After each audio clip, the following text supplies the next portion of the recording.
Kausapin naman natin of course ang kanilang coach na si playing coach na si Master King. So Master King, ano ba, medyo parang duda pa tayo na makukuha nyo kasi syempre hindi rin nagpatalo yung kalaban kanina. Talagang binigay din nila yung all out nila.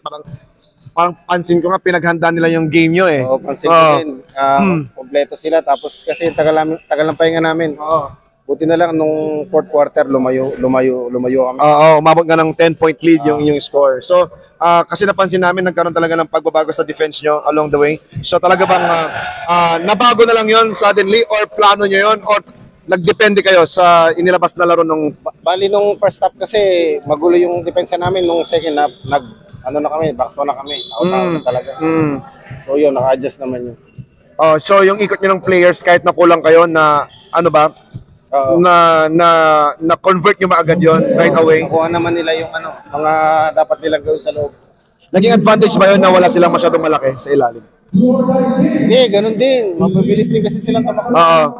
So hindi rin talaga kayo nagkumpiyansa. Walang kumpiyansa. Ayun. So sa tingin mo ngayon sa mga natitirang teams for the laglagan at sa semis, sa tingin mo ano ang advantage nyo as a team? Na makuha nyo, masungkit nyo ang championship for this season. Kasi isa sa team nyo talagang isa sa mga nilook forward nila na talagang one of the toughest team in this season. Hindi, lahat naman talaga, contender lahat ng teams. Wish ko lang sana makumpleto lahat yung mga players. Kung dami pang wala. Yung mga key players na iba, wala. Wala. So yun lang ang napakahirap, no? Mahirap mag-adjust sa game. Oras din, trabaho. Sa bagay, yun lang talaga ang mahirap sa team kung kulang. Ayan. So, yun na lang. Ano na lang ang mensahe mo at syempre, i-good luck natin ang Cardinals dahil nakuha na nga nila. Di ba? Hindi na nga sila umabot sa twice to beat. So, malaki advantage yun na makapagpahinga sila para sa semis. Di ba? So, ano na lang magiging message mo? Good luck sa mga teams na remaining. Diyan sa City Cat Salon. Kasi syempre yung Boleros yung naghihintay na Boleros. At saka ano yung sa naghihintay? Kami.